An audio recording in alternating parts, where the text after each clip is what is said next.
Hello friends, welcome to defence matrix. तो आज हम बात करने वाले हैं एक न्यूज़ की जो निकल कर सामने आ रही है। हुतान एयरबेस में चाइना के ड्रोन्स और एयरक्राफ्ट दिखाई दिए हैं। जो ड्रोन है वो चाइनीज़ CASC रेनबो सीरीज़ का ड्रोन लग रहा है और जो एयरक्राफ्ट है वो चाइनीज़ J7 है, जिसके बारे में हम बहुत पहले ही डिटेल में वीडियो बना चुके हैं। तो ये चाइना के पास बहुत बड़े नंबर में है और हुतान एयरबेस में इसे लगाने का मतलब क्या है उसे समझ लेते हैं। तो पहले हम बात कर लेते हैं CASC रेनबो ड्रोन्स के बारे में। तो जो CASC रेनबो ड्रोन्स हैं उसके कई सारे वेरिएंट्स हैं। सीरीज़ CH1 से स्टार्ट होती है। तो ये जो ड्रोन्स हैं वो लगते हैं CH4 और CH5 की तरह। तो ये जो CH4 ड्रोन्स है ये एक्चुअली कॉपी है अमेरिका के MQ-9 रीपर ड्रोन्स की, और इसमें भी इसके दो वेरिएंट्स हैं, एक CH4A दूसरा CH4B। तो जो CH4A ड्रोन्स हैं वो रिकॉग्निजेंस वर्जन है और उसकी रेंज जो है वो 3500 से 5000 किलोमीटर तक की है, और जो फ्लाइट एंड्योरेंस है वो करीबन 40 घंटे का है।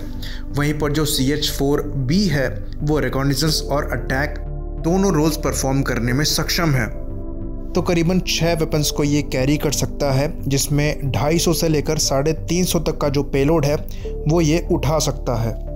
साथ ही साथ ये कैपेबल है एयर टू ग्राउंड वेपन को 5000 मीटर की ऊंचाई से ड्रॉप करने के लिए। तो ये जो चाइना के MQ-9 रीपर की कॉपी है CH4B, इसे पाकिस्तान को भी दिया गया है।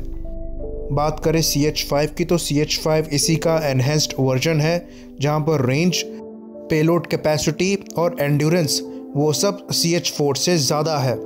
CH5 की रेंज की बात करें तो वो करीबन 10,000 किलोमीटर तक की है, और जो एंड्योरेंस है वो करीबन 60 घंटे का है। वहीं पर पेलोड कैरिंग कैपेसिटी की बात करें तो ये करीबन 1000 किलोग्राम की है। साथ ही साथ ये 9000 मीटर के एल्टीट्यूड पे फ्लाई कर सकता है। तो यहाँ पर अगर हम कैपेबिलिटी को समझें तो वो जो ड्रोन्स है वो वहाँ पर रिकॉग्निजेंस रोल के लिए लगाए गए होंगे, भारतीय पोजीशन और जो मूवमेंट है उस पर नज़र बनाने के लिए। वहीं पर हम दूसरी डिप्लॉयमेंट की बात करें जो कि हुतान एयरबेस में है चाइना की साइड से, वो चाइनीज़ J7 एयरक्राफ्ट की है, जो कि MiG-21 का ही एक कॉपीड या फिर चाइनीज़ वर्जन है।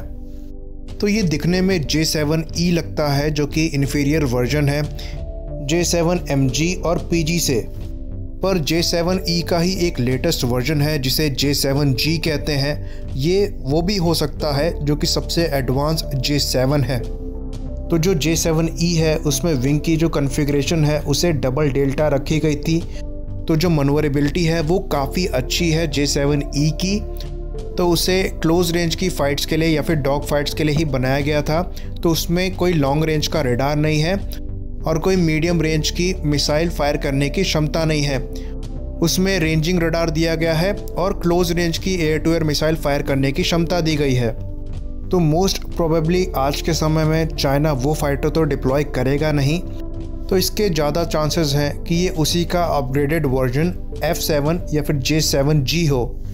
तो J7G में होटास कंट्रोल दिए हैं, यानी कि hands on throttle and stick. साथ में उसमें एक रडार लगाया गया है जो कि ELTA 2032 का एक वर्जन है। ELTA 2032 वो रडार है जो कि LCA तेजस में लगा हुआ है। तो शुरुआत में इजराइल से 2032 की जो टेक्नोलॉजी है वो चाइना को मिली और चाइना ने उसी रडार का एक अपना वर्जन बनाया है। क्योंकि जो नोस कोन है वो F7 की छोटी है, तो इस रडार की जो रेंज है वो ओरिजिनल रेंज जो 150 किलोमीटर है उससे काफ़ी कम है और करीबन 60 किलोमीटर के आसपास की है। तो ये जो वर्जन है ये 2004 से सर्विस में है और मोस्ट प्रोबेबली यही एयरक्राफ्ट डिप्लॉय किया गया है। ये जो फ़ोटो है ये ट्विटर पर शेयर करी गई थी और ये अक्टूबर की है।